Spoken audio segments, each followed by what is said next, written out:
सुचि कलही। आखिर राजा परीक्षित धर्मात्मा थे। धर्मात्मा राजा परीक्षित पापात्मा कलिकाल को, कलयुग को अपने राज्य में भला रहने का स्थान किस प्रकार से दे दिया कृपा करके, ये बात समझाने का प्रयास ने गुरु सच्चिदानंद भगवान की ये प्रश्न पूछा। कथम परीक्षिता राज्ञा स्थापितवान है सुचि कलिही। असौच कलि को, असौच माने अपवित्र, कलि अपवित्र है, पवित्र नहीं है। ऐसे अपवित्र आत्मा कलिकाल को रहने का स्थान महाराज राजा परीक्षित जो चक्रवर्ती सम्राट थे, धर्म सम्राट थे, उन्होंने अपने राज्य में रहने का स्थान क्यों दिया, किस कारण से दिया? ध्यान देगा, एक प्रश्न पूछा गया, जवाब देने के लिए सूत जी महाराज सौनकादिक ऋषियों से कहते हैं, हे महर्षियों सावधान होकर सुनना। जिस समय कलिकाल का आगमन हुआ तो ध्यान देगा, भगवान बांके बिहारी मुरली मनोहर कृष्ण भी थे यहाँ पर। द्वापरांत था और द्वापरांत में महाभारत का महासंग्राम हुआ। उस महासंग्राम के समय कलिकाल का आगमन हो गया था, लेकिन प्रत्यक्ष रूप से प्रकट नहीं हुआ था। क्यों? बोले उस समय भगवान थे यहाँ पर, कैसे प्रकट होगा? कल आ गया, प्रभाव भी उसका हो गया, ध्यान देगा। लेकिन ऐसे समय पर भगवान का उस धरातल को छोड़कर परमात्मा के धाम में गमन हुआ तो उस समय क्या हुआ? सूत जी महाराज महाभारत की छोटी सी कथा सौनकादिक ऋषियों के सामने कहते हैं, हे महर्षियों सावधान हो सुनना। बोले क्या?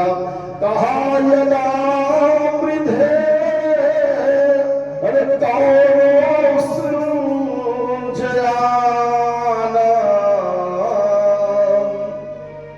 तो वीर स्वथो अरे वीर गतिम गतेषु और वृकोदरो विद्ध गदाभिमर्श भवनोर्दण्डे धृतराष्ट्रपुत्रः। जिस समय महाभारत के सम्रांगण में कौरवों की सारी सेना मारी गई, जानते हो उस समय दुर्योधन के सेना में कोई नहीं बचा, केवल दुर्योधन ही बचा है, वो भी पूर्ण रूप में स्वस्थ नहीं है। क्या हुआ है? भीमसेन ने अपने गदा की मार से दुर्योधन की भी एक टांग तोड़ दिया है। बेचारा कराहते हुए सम्रांगण में एक स्थान पर गिर नीचे गिरा पड़ा हुआ। बोले सच्चिदानंद भगवान की। उस समय दुर्योधन के नेत्र से आंसुओं की धार बह रही है और संयोग से भगवान की इच्छा से द्रोणाचार्य का एक पुत्र है जिसका नाम अश्वत्थामा है। हमारे यहाँ 7 चिरंजीवी है गुप्ता जी, 7 चिरंजीवी लोग हैं। कौन कौन है? तो हमारे यहाँ धर्मशास्त्र हमारा कहता है अश्वत्थामा एक पहला चिरंजीवी है। अश्वत्थामा बलिर्व्यासो और हनुमान विभीषणः कहा कृपा परशुरामश्च और सप्तैते चिरंजीवी। 8 नामों में पहला नाम किसका? अश्वत्थामा का नाम है। अश्वत्थामा किसी की मारने से मरेगा नहीं, चिरंजीवी है। तो अश्वत्थामा कौन है? बोले द्रोणाचार्य का पुत्र है और दुर्योधन का परम मित्र है। जानते हो जब दुर्योधन की एक टांग भीमसेन की गदा से तोड़ दी गई और बेचारा सम्रांगण में एकांत में बड़े बड़े करा रहा था, उसी समय अचानक अश्वत्थामा का आगमन हुआ और जब मित्र के नेत्र में आंसुओं की धार अश्वत्थामा ने बड़ी आंख से देखा तो ध्यान देगा, आज मित्र के हृदय में अश्वत्थामा के हृदय में बड़ी पीड़ा हुई। अरे दुर्योधन हमारा परम परम मित्र है और हमारा परम मित्र आज हमारी ही आंख के सामने इतना कष्ट पा रहा है, इतना व्यथित है, जिसके 99 भाई मारे जा चुके हैं। सारी सेनाओं का संहार पांडवों के द्वारा किया गया है। बड़ा दुखी हुआ अश्वत्थामा और पास में जाके कहता है, हे मित्रों, तुम्हारे इस करुण क्रंदन करने का, तुम्हारे नेत्र में आंसू आने का क्या कारण बता सकते हो कि जो इस प्रकार से तुम्हारे नेत्रों की धारा सूखने का नाम नहीं ले रही है? तुम्हारे नेत्र से क्या कारण है? अश्वत्थामा के प्रश्न पूछने पर दुर्योधन बेचारा स्तब्ध हो गया, चुप हो गया, बोलता नहीं कुछ। फिर उस प्रश्न किया, हे मित्रों दुर्योधन, मैं तुमसे जानना चाहता हूं तुम्हारे नेत्र में अनवरत आंसू आने के कारण क्या है? तो समय गदगद वाणी से अवरुद्ध कंठ से दुर्योधन ने कहा, हे मित्र, तुम तो सब कुछ जानते हो, मेरे नेत्र में आंसू आने के कारण मुझसे बारंबार पूछकर शर्मिंदा मुझे क्यों कर रहे हो? अश्वत्थामा ने कहा, समझ गया, आज तुम्हारे नेत्र में आंसू आने का कारण मैं जानता हूं। क्यों? कहा, तुम्हारी इतनी लंबी सेनाओं का संहार जो पांडवों के द्वारा कर दिया गया है, मैं जान गया तुम्हारे नेत्र में आंसू आने का मात्र वही कारण होगा। बोले सच्चिदानंद भगवान की। दुर्योधन ने बड़ा मस्तक हिलाया, हे मेरे मित्रवर, आज मेरे नेत्र में आंसू आने का कारण हमारी लंबी सेना का संहार नहीं है। अगर तुम्हारी लंबी सेना का संहार तुम्हारी आंख में आंसू आने का कारण नहीं है, तो तुम्हारे 99 भाइयों का वध हो जाना तुम्हारी आंख में आंसू का कारण आने का कारण होगा।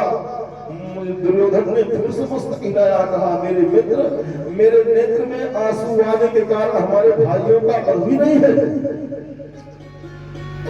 अश्वत्थामा ने कहा, जब तुम्हारी आंख में आंसू आने का कारण इतनी लंबी सेना का संहार नहीं है, तुम्हारे भाइयों का वध नहीं है, तो मुझे लगता है भीमसेन के द्वारा अपनी गदा से जो तुम्हारा पैर तोड़ दिया गया है, उसमें जो भयंकर पीड़ा होगी तुम्हारे नेत्र में आंसू आने का कारण वो होगा। बोले सच्चिदानंद भगवान की।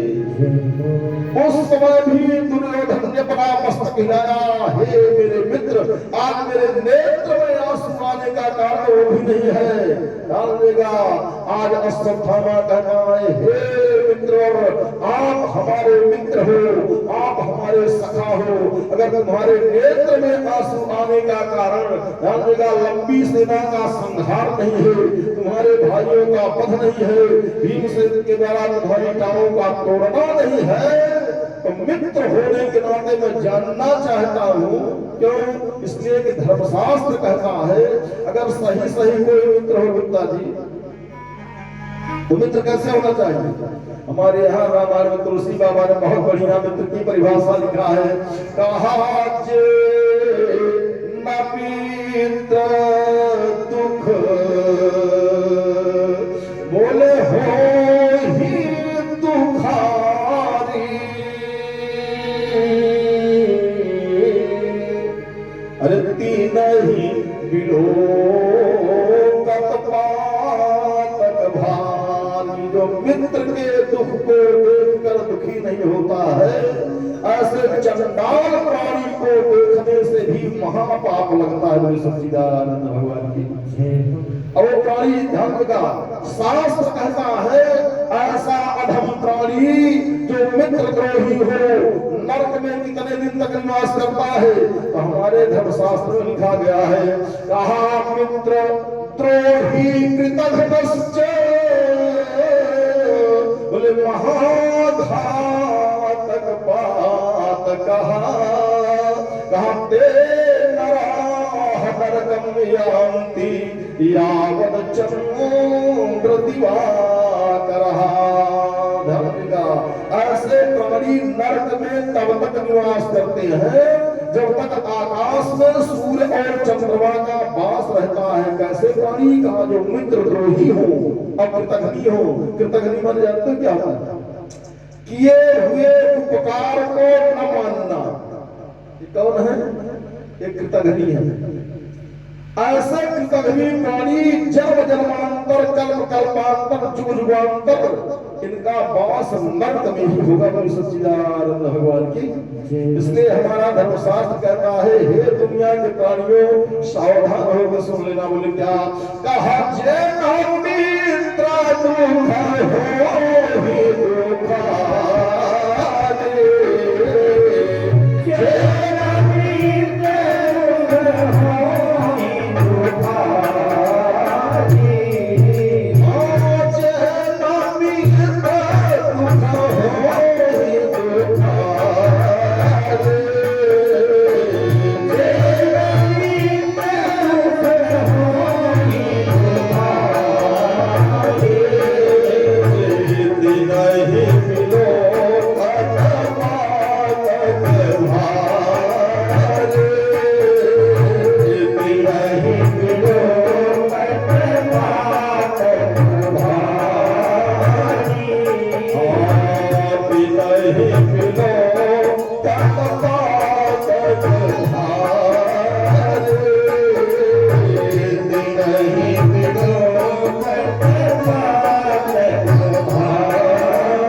समझाना और मित्र का दुख रज मेरु समाना। जो अपने दुख को ढंगा धूल के समान जान ले और मित्र के दुख को मेरु पहाड़ की भांति मान ले, वही वास्तव में मित्र है। बोले सच्चिदानंद भगवान की। और ऐसे मित्र का जो व्यक्ति साथ छोड़ता है, धर्मशास्त्र कहता है, मित्र द्रोही कृतघ्नश्च महाघातक पातकः ते नराः नरकं यान्ति यावद चंद्र दिवाकरः। सच्चिदानंद भगवान की। इसलिए अश्वत्थामा ने कहा, हे मित्र दुर्योधन, मैं जानना चाहता हूँ आज तुम्हारे नेत्र में आंसू आने के कारण क्या है। उस समय दुर्योधन गदगद कंठ से और वाणी से कहता है, हे मित्र अश्वत्थामा, आज मेरे नेत्र में आंसू आने के कारण न मेरी सेनाओं का संहार है, न मेरे 99 भाइयों का वध है, और न भीमसेन के द्वारा मेरी टांगों का टूटना है। तो कारण क्या है? मेरे नेत्र में आंसू आने का कारण मात्र एक है। बोले क्या? कहा मैं भाइयों में 100 भाई था और पांडव मात्र पांडव 5 थे। और कष्ट इस बात का है, इतने बड़े समरांगण में 5 पांडव पांचों के पांचों बरकरार वैसे बचे हैं और मेरे 99 भाई संसार में छोड़ के जा चुके। मैं भी पूर्ण रूप में स्वस्थ नहीं हूँ। बोले सच्चिदानंद भगवान। संसार में चंडाल जो है उनका जी, वो अपने दुख से दुखी नहीं होता है। और अगर दुखी होगा तो किससे होगा? कहा पड़ोसी के सुख से ज्यादा दुखी होगा। दुर्योधन को अपने कष्ट की कोई चिंता नहीं है, लेकिन पांडव स्वस्थ कैसे हैं, पांडव का बाल तक कैसे बांधा नहीं हुआ, दुख इस बात का है। मित्र से कहता है, हे मित्र और अश्वत्थामा, जब तक पांडव निश्चिंत है, पांडव सुखी है, तब तक दुर्योधन प्रसन्न हो ही नहीं सकता है। अगर 5 पांडवों में से 1 पांडव भी मारा गया होता तो मुझे इतना कष्ट न होता। बोले सच्चिदानंद भगवान की।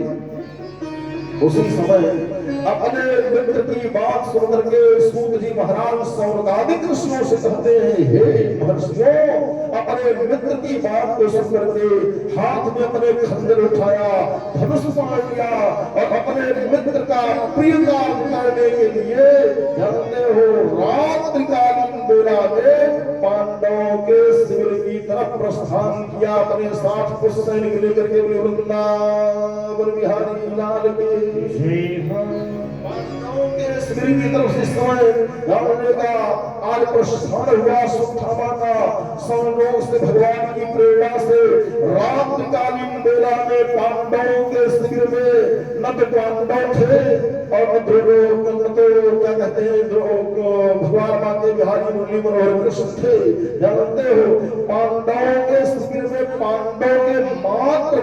पुत्र पांडवों के स्थान पर बड़ी चारपाई पर लेटे शयन की स्थिति में है और ऐसे समय पर एक आतपाई ब्राह्मणाधम अश्वत्थामा उस शिविर में प्रवेश करता है रात्रिकालीन वेला में और अग्नि भयंकर खड्ग से पांचों पांडव पुत्रों के सर को उनके धड़ से अलग कर दिया और सर को धड़ से अलग करके जानते हो बोरे में भर कर उनके मस्तक को और ले करके जहां पर दुर्योधन करा रहा था उस स्थान पर आ गया और स्थान पे आकर के सुदामा कहता है हे मित्र दुर्योधन देखो आज मैंने तुम्हारे 5 शत्रुओं का वध कर दिया है उनका मस्तक तुम्हारे सामने ले आकर रख दिया वृंदावन बिहारी लाल की जय हो। दुर्योधन आश्चर्यचकित हो गया भला बताओ लगातार जहां पर इतने दिन तक भयंकर युद्ध हुआ है महाभारत का 18 दिन तक युद्ध चला है इतने दिन के युद्ध में पांडवों का बाण तक कोई बांगा नहीं कर पाया और आज मेरा मित्र अकेले ही जाकर के 5 पांडवों का मस्तक लेके चला है आश्चर्य है विश्वास नहीं हुआ उसे और जिस समय दाने का बंद बोरे के ऊपर से ही अपने हाथ का स्पर्श किया स्पर्श करने मात्र से दुर्योधन को पता चल गया कि रे भगवान पांडव नहीं है युधिष्ठिर नहीं है भीम नहीं है नकुल सहदेव नहीं है अर्जुन नहीं है ये कौन है कहा है तो हमारे पांडव पुत्र हैं उस समय कहता है दुर्योधन कहता है हे मित्र अश्वत्थामा तुमने बड़ा जघन्य कृत कार्य कर दिया है तुमने पांडवों का मस्तक नहीं तो पांडव पुत्रों का मस्तक हमारे भतीजों का मस्तक ले आए हो बड़ा अनर्थकारी कार्य तुमने किया है क्यों इसके बाद हमारे कुल को जल देने वाला भी कोई नहीं बचा है अब भला कैसे हमारा कुल चलेगा वृंदावन बिहारी लाल की हमारे पितर बिना जल के भूखे रह जाएंगे आज वो भी कोसने लगा अश्वत्थामा को इधर मित्र कोसने लगा अश्वत्थामा को और उधर जघन्य कृत कार्य करके अश्वत्थामा ब्राह्मण पुत्र है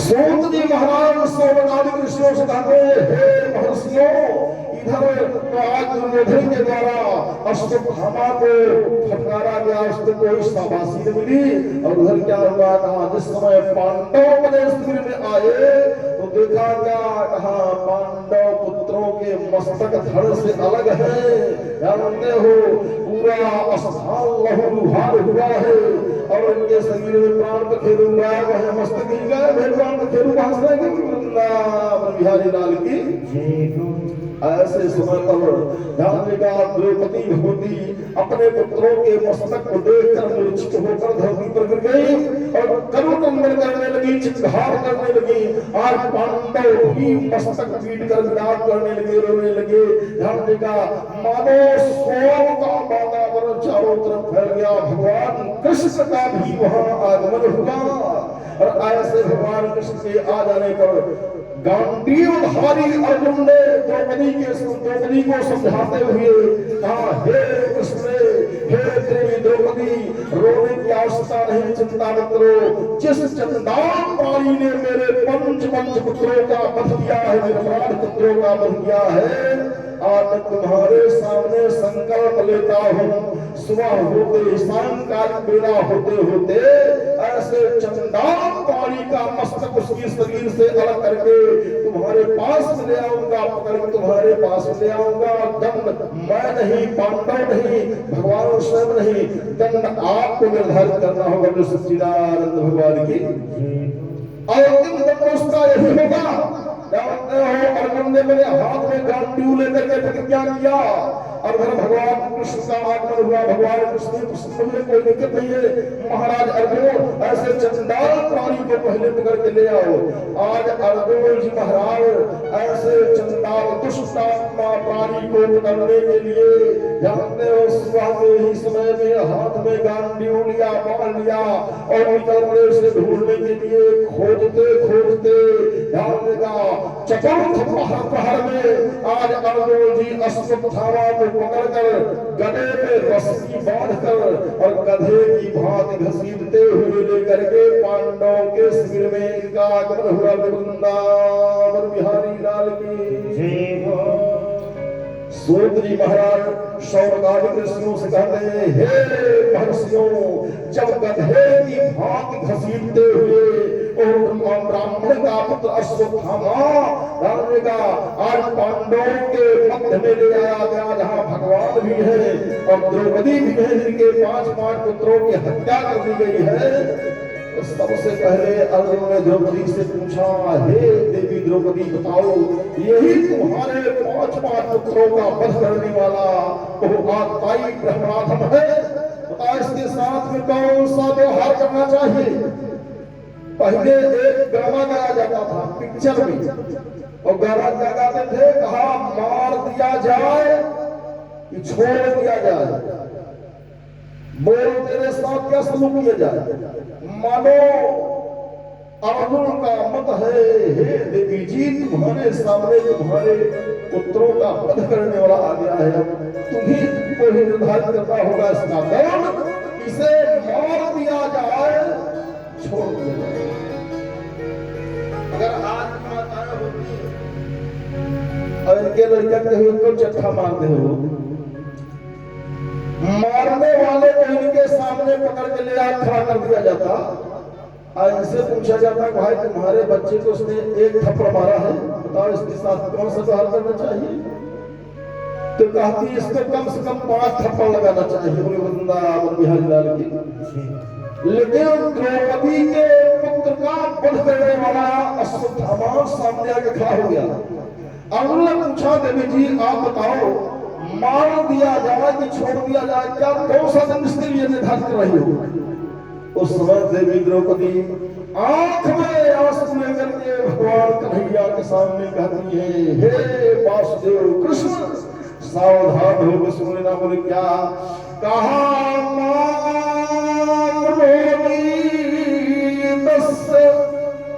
जननी